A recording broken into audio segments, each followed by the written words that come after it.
প্রিয় ছাত্ররা, good morning. আজ থেকে আমরা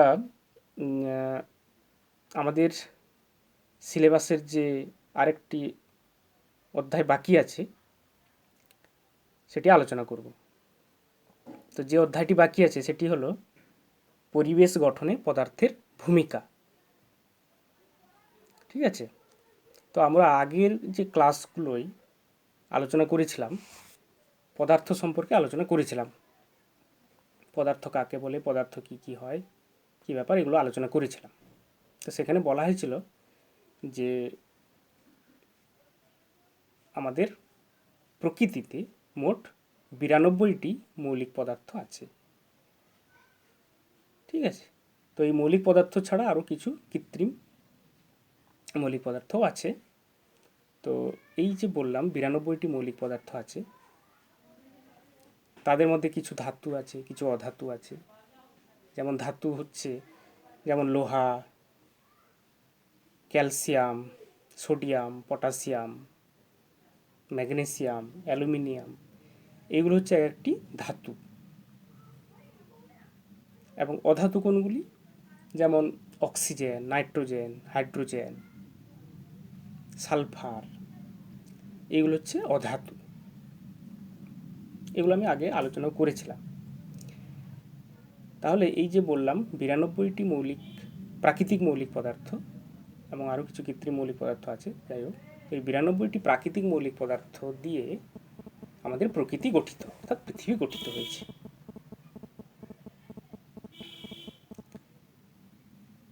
কিন্তু এই 92টি মৌলিক পদার্থের মধ্যে মাত্র 16টি মৌলিক পদার্থ নিয়ে জীবদেহ গঠিত হয়েছে। জীবদেহ বলতে আমরা কি বুঝি? জীবদেহ বলতে উদ্ভিদের দেহ এবং প্রাণীর দেহ বোঝায়।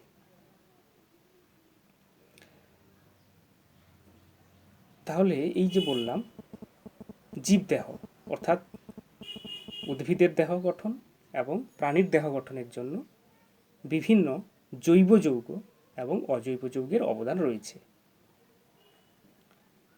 এই যে জৈব যৌগ বললাম, জৈব যৌগ কি? জৈব যৌগ হলো মানে জীবদেহের মধ্যে জীবদেহ যে রাসায়নিক যৌগ দিয়ে গঠিত হয় সেগুলোকে আমরা জৈব যৌগ বলতে পারি। ঠিক আছে? কেবলমাত্র জীবদেহের মধ্যে এই যৌগগুলি গঠিত হতে পারে। আর অজৈব যৌগগুলো সেগুলো আমরা পৃথিবী থেকে পেতে পারি।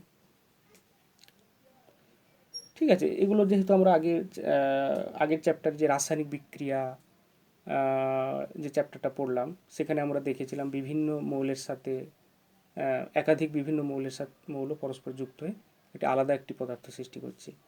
সেগুলো আমরা কোথায় ঘটে? সেই বিক্রিয়াগুলো প্রকৃতিতেই ঘটছে। প্রকৃতির মধ্যে সেই সমস্ত যৌগের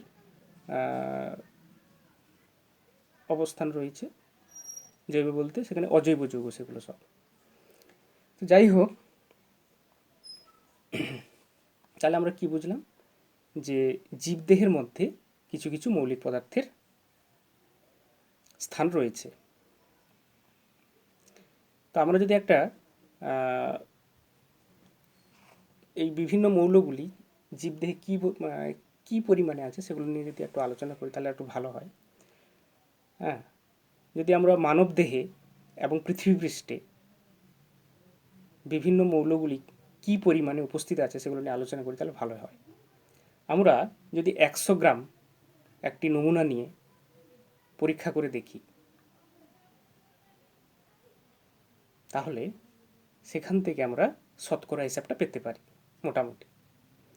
তো আমি একটু বলছি, তোমরা একটু বই দেখে একটু মিলিয়ে নেবে বা বইয়ের সাথে একটু ম্যাচ করে নেবে, দিলে আর তোমাদের বুঝতেও সুবিধা হবে। এইখানে দেখো তোমাদের পেজ নাম্বার 101, এখানে আমি একটি ছক দেওয়া আছে সেটা আলোচনা করে দিচ্ছি।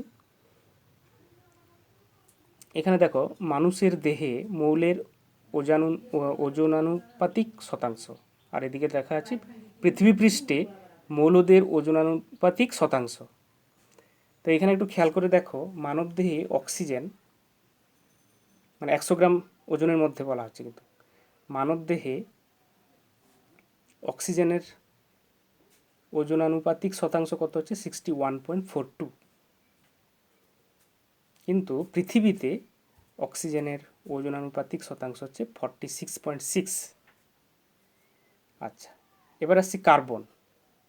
কার্বন হচ্ছে কত মানবদেহের ক্ষেত্রে 22.85, এবং পৃথিবী পৃষ্ঠে কার্বনের এটা পরিমাণটা কত হচ্ছে <1, অর্থাৎ 1-এর থেকেও কম। এবার আসছি নাইট্রোজেন। মানবদেহের ক্ষেত্রে নাইট্রোজেনের পরিমাণ কত হচ্ছে 2.57%, এবং মানবদেহে হাইড্রোজেনের পরিমাণ কত হচ্ছে 9.99%, এবং আরও রয়েছে ক্যালসিয়াম 1.43, ফসফরাস রয়েছে 1.11, সোডিয়াম রয়েছে 0.14, পটাশিয়াম রয়েছে 0.14। এই পরিমাণগুলো নিয়ে আমাদের দেহ গঠিত হয়েছে। তো এখানে আমাদের কী কী দেওয়া আছে? Oxygen, carbon, nitrogen, hydrogen, calcium, phosphorus, sodium, potassium, মাত্র কয়েকটি মৌলের কথা বলা হয়েছে। আমি কিন্তু একটু আগে বললাম যে 16টি মৌল দিয়ে গঠিত মোটামুটি, তাহলে আরও মৌলগুলি রয়ে গেছে, সেগুলোর পরিমাণ আরও কম, এগুলো এখানে দেওয়া হয়নি, বুঝে নিও তোমরা। পৃথিবী পৃষ্ঠ তো এদিকে দেওয়া আছে। তাহলে এখান থেকে আমরা বুঝতে পারলাম যে আমাদের শরীরে বিভিন্ন মৌলগুলির পরিমাণ শতকরা হিসাবটি কেমন হয়, এটা দেখলাম। এইখানে আমরা দেখতে পাচ্ছি তালিকাটি থেকে কয়েকটি অধাতু, যেমন অক্সিজেন, কার্বন। দেখো একটু ভালো করে, অক্সিজেন এবং কার্বন মানবদেহে, এই অক্সিজেন এবং কার্বনের পরিমাণ মানবদেহের যে শতকরা পরিমাণটা দেখতে পাচ্ছি, সেটা পৃথিবী পৃষ্ঠের পৃথিবী পৃষ্ঠে উপস্থিত যে ওজনানুপাতিক শতাংশের তুলনায় বেশি। তার মানে মানবদেহে কার্বন এবং অক্সিজেনের পরিমাণ পৃথিবী পৃষ্ঠে উপস্থিত অক্সিজেন এবং কার্বন পরিমাণের তুলনায় বেশি হচ্ছে, অর্থাৎ এখানে শতাংশ হিসাবে কিন্তু বেশি হচ্ছে। এই জিনিসটাই বলা হয়েছে এখানে, ঠিক আছে। এবারে আরও একটু তোমরা ভালো করে খেয়াল করে দেখো, এই ছকটা থেকে এই মানবদেহের যে ওজনানুপাতিক শতাংশ দেওয়া আছে, সেখানে দেখো অক্সিজেন, কার্বন, নাইট্রোজেন, হাইড্রোজেন, এদের যে শতকরা পরিমাণগুলো আছে, সেগুলোকে যদি এই 4টি মৌলের শতকরা পরিমাণগুলোকে যদি আমি যোগ করি, দেখব যোগ করলে আসবে প্রায় 97%। তাহলে বাকি কত থাকলো? বাকি 3%। বাকি 3%, তাহলে এই যে বললাম বাকি মোট এখানে 16টি মৌলের মধ্যে 4টি মৌল বাদ দিলাম, বাকি তাহলে 12টি মৌল মিলে 3%, এরকম ব্যাপারটি। তার মানে আমাদের শরীরে, আমাদের মানবদেহের শরীরের সিংহভাগই অক্সিজেন, কার্বন, নাইট্রোজেন এবং হাইড্রোজেন দ্বারা গঠিত, এটাই বলতে চাওয়া হচ্ছে, ঠিক আছে। এই ব্যাপারটা তাহলে বুঝতে পারলাম। তার মানে আমাদের শরীর কার্বন, হাইড্রোজেন, অক্সিজেন, নাইট্রোজেন দ্বারা গঠিত, সিংহভাগই তাই।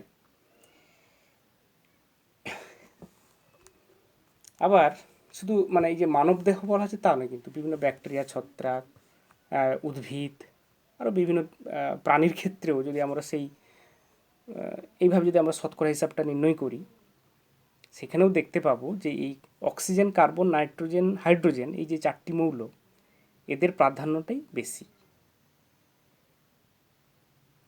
বুঝতে পারলে? তো এই যে 4টি মৌল বললাম, এই 4টি মৌল দিয়ে বিভিন্ন ধরনের যৌগ সৃষ্টি হয়, যাদেরকে আমরা জৈব যৌগ বলি। এই জৈব যৌগ দিয়ে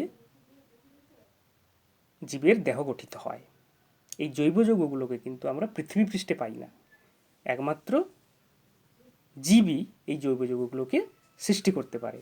পৃথিবী পৃষ্ঠে কিন্তু এগুলো সৃষ্টি হবে না, একমাত্র জীব এই জৈব যৌগগুলোকে সৃষ্টি করতে পারে।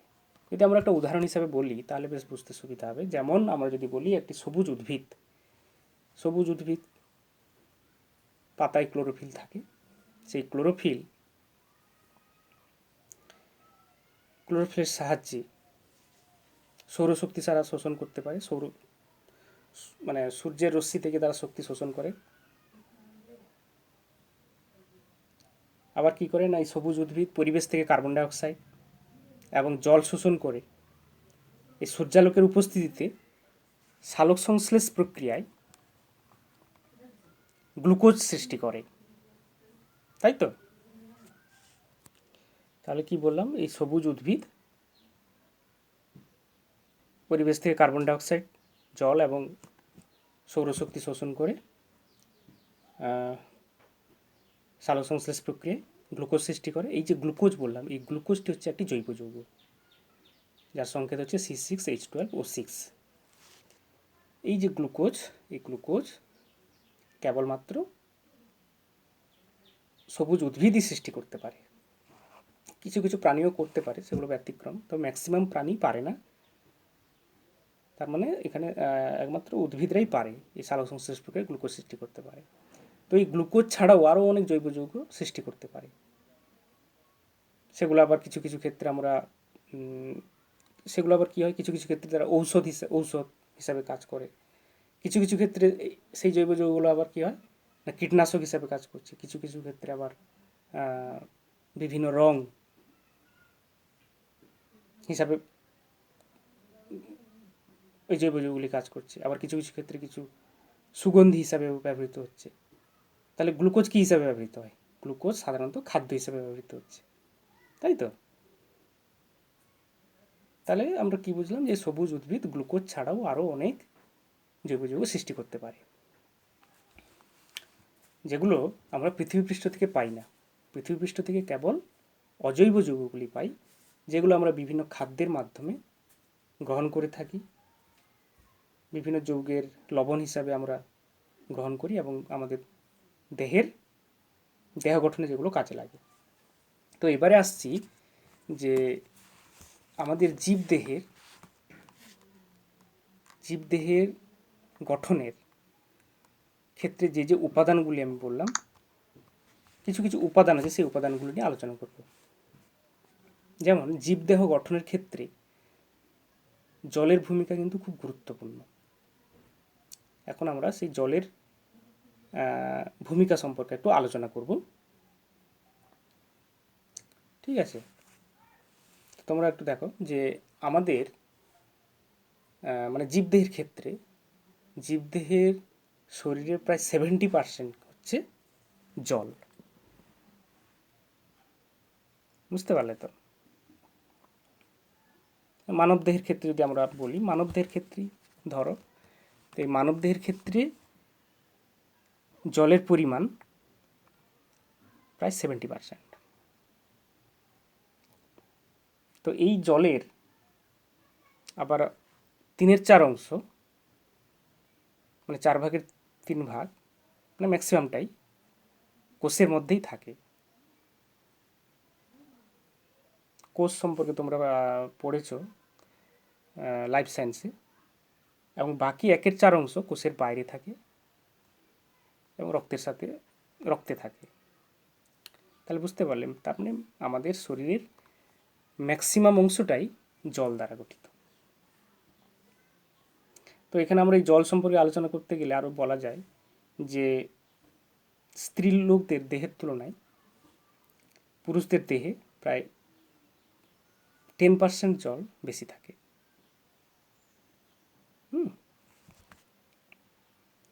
আর আমরা যদি ওজনের শতকরা হিসাবে আলোচনা করি, তাহলে বয়স্ক মানুষদের তুলনায় শিশুদের দেহে জলের পরিমাণও বেশি হয়। আবার যদি আমরা এই ওজনের শতকরা হিসাবে যদি বলি যে রোগা মানুষদের তুলনায় মোটা মানুষদের দেহে জলের পরিমাণ বেশি থাকে, ঠিক আছে? আবার যাদের আবার শরীরে ফ্যাট বেশি, তাদের ক্ষেত্রে আবার জলের পরিমাণও কম হয়। যাদের শরীরে ফ্যাটের পরিমাণ বেশি, তাদের আবার দেহে জলের পরিমাণও বেশি হয়। তো যাই হোক, এই জলের ভূমিকা কিন্তু জীবদেহ গঠনের ক্ষেত্রে খুব গুরুত্বপূর্ণ। যেমন আমাদের শরীরে এই যে যদি আমরা কার্বোহাইড্রেট, প্রোটিন বা ফ্যাট জাতীয় খাবার খেয়ে থাকি, তাদের পরিপাক হওয়ার পর যে সার অংশটি আমরা পাই, সেটি আবার এই জলের মাধ্যমে আমাদের গোটা শরীরে ছড়িয়ে পড়ে। গোটা শরীরে ছড়িয়ে পড়ে শরীরের বিভিন্ন কোষগুলোতে শক্তি যোগান দেয়। তো এখানে সেই জলের মাধ্যমেই হচ্ছে, তার মানে এখানে জল দ্রাবক হিসাবে ব্যবহৃত হচ্ছে। আবার শরীরের বিভিন্ন কোষে যে দূষিত পদার্থগুলো সৃষ্টি হচ্ছে, যাকে আমরা রেচন পদার্থ বলি, সেগুলোকে আবার সেই রেচন পদার্থগুলোকেও শরীরের কোষ থেকে বাইরে নির্গত করার জন্য জল ব্যবহৃত হচ্ছে এখানে। তো যাই হোক, তো জলের ভূমিকা কিন্তু আমাদের দেখলাম খুব গুরুত্বপূর্ণ। তাছাড়া শরীরে আরও বিভিন্ন রাসায়নিক বিক্রিয়া, যেমন পরিপাক, শক্তি সংশ্লেষণ, বিপাক, এই কাজগুলোতে জলের প্রয়োজন হয়। ঠিক আছে, এখন আসছি যে বিভিন্ন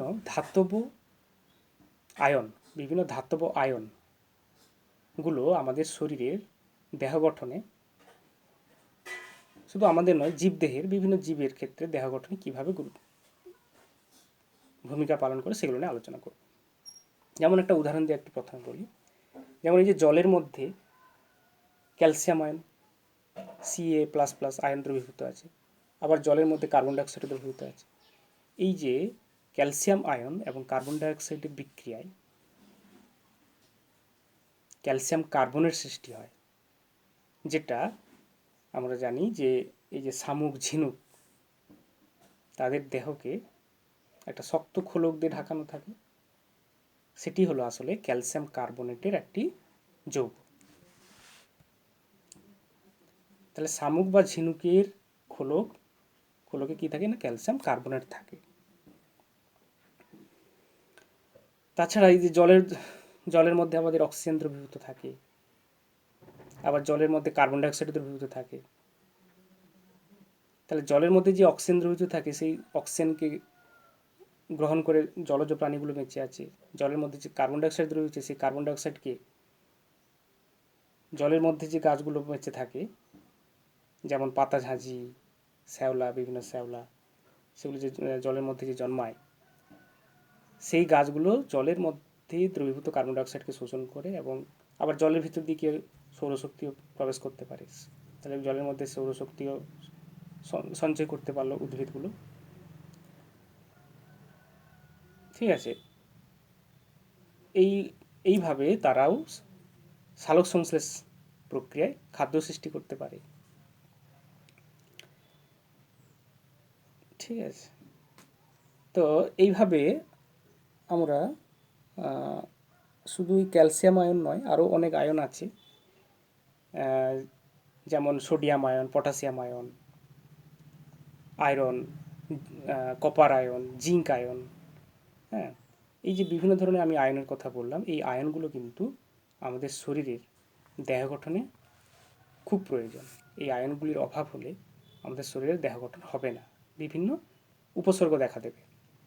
তো এদের মধ্যে প্রধান চারটি হলো সোডিয়াম, পটাশিয়াম, আয়রন এবং ক্যালসিয়াম আয়ন। কী কী বললাম? Sodium ion, potassium ion, iron ion, calcium ion. এই আয়নগুলো কিন্তু আমাদের শরীরের ক্ষেত্রে গুরুত্বপূর্ণ। মানে এই চারটি আয়ন খুব দরকার, বাকিগুলোও দরকার, এগুলো খুব গুরুত্বপূর্ণ। তো এইগুলো সম্পর্কে আলোচনা করা হবে তোমাদের। আচ্ছা, তার আগে আমি কয়েকটি কথা বলি। তার মানে এই যে আয়নগুলো আমাদের শরীরে দরকার, সেগুলো আমরা আমাদের শরীরে কিভাবে প্রবেশ করবে? আমরা কি ডাইরেক্ট সোডিয়াম আয়ন বা আয়রন আয়ন বা ক্যালসিয়াম আয়ন বা পটাশিয়াম আয়ন কি ডাইরেক্ট শরীরে গ্রহণ করে নেব? না, বিভিন্ন যৌগের মাধ্যমে এবং ওই সমস্ত যে আয়নগুলি বললাম, সেই আয়নগুলির বিভিন্ন লবণ খাদ্যের মাধ্যমে আমরা গ্রহণ করে সেগুলোকে আমাদের শরীরে গ্রহণ করি। যেমন একটা উদাহরণ দিয়ে আমি বলি। ধরো তোমরা যখন ছোট মাছ খাও, মাছ খাওয়ার সময় কী করি? সেই মাছের হাড়গুলো আমরা চিবিয়ে খেয়ে নিই, তাই তো? তো যখন আমরা হাড়গুলোকে খেয়ে নিচ্ছি, ছোটো ছোটো হাড়গুলোকে চিবিয়ে খেয়ে নিচ্ছি, তাহলে আমাদের শরীরে কি ঢুকছে? হাড়ের গুঁড়ো ঢুকছে শরীরে।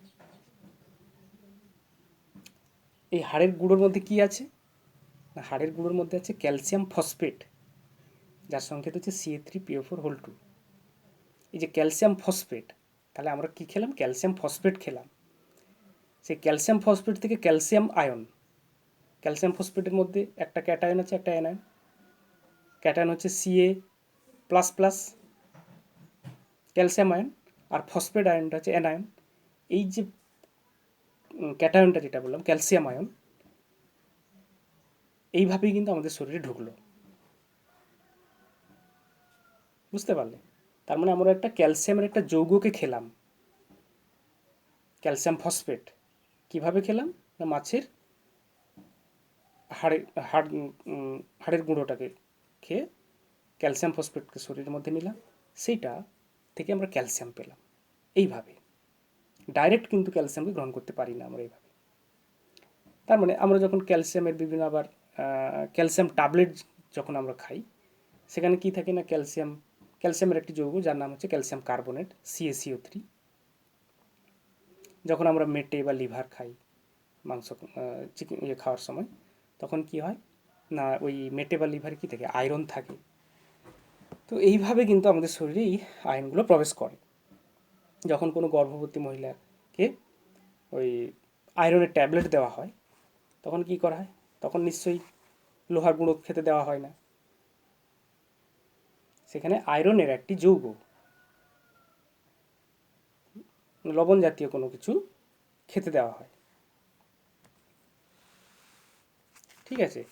তো এইভাবে কিন্তু আমরা এই আয়নগুলোকে আমরা শরীরে এইভাবে কিন্তু গ্রহণ করা হয় এই পদ্ধতিতে। তাহলে তোমরা এই বিষয়গুলি বুঝতে পারলে।